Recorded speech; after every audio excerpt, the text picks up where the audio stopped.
Hello guys, welcome back to our channel. రీసెంట్గా ఈ 2 రోజులు తుఫాన్ దాటికి ఎటు బయట వెళ్ళక సడన్గా గ్యాప్ ఇచ్చేసరికి వర్షము అట్లా బయటికి వెళ్ళి ఏమైనా తిందామని చూస్తే హోటల్స్ అయితే ఏమీ ఓపెన్లో లేవు. సో దగ్గరలో ఉన్నటువంటి అయ్యప్ప నగర్కి అయితే వచ్చేసాము.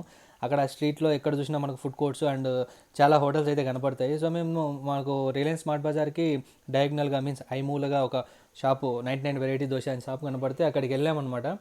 సో 99 వెరైటీ దోశస్ ఏమో కానీ ఆ దోశ పేర్లు ఒక్కొక్కటి చదివేలోపు మనకు ఒక రోజు అయితే సరిపోతుంది. అన్ని దోశలు ఉన్నాయి. ఆ దోశల పేర్లు ఒకటి ఇంత బారు పొడవును ఉన్నాయి. మేమైతే ఒక పావు బాజీ దోశ అండ్ 1 మసాలా దోశ అయితే ఆర్డర్ ఇచ్చాము. ఆ పావు బాజీ దోశ చూస్తే దానికి ఇచ్చిన కర్రీ చూస్తే ఒక ప్లెయిన్ పేపర్ దోశ ఇచ్చేసి ఇంత కర్రీ ఇచ్చేసాడు. సో మేమైతే ఇంకా దానికి ఎక్స్ట్రాగా ఒక 4-5 దోశలు ఆర్డర్ ఇచ్చుకున్నాము, ప్లెయిన్ దోశలు. మసాలా దోశ కూడా టేస్ట్ అయితే చాలా అంటే చాలా బాగుంది, బట్ కాస్ట్ చాలా ఎక్కువ ఉంది. సో మీరు కూడా ఎప్పుడైనా అటు వెళ్ళినప్పుడు అయితే ట్రై చేయండి. Please do subscribe our the ఊరగాయ ఛానల్. చాలామంది చూస్తున్నారు కానీ సబ్స్క్రైబ్ చేయట్లేదు. ప్లీజ్ డూ సబ్స్క్రైబ్ అవర్ ఊరగాయ ఛానల్.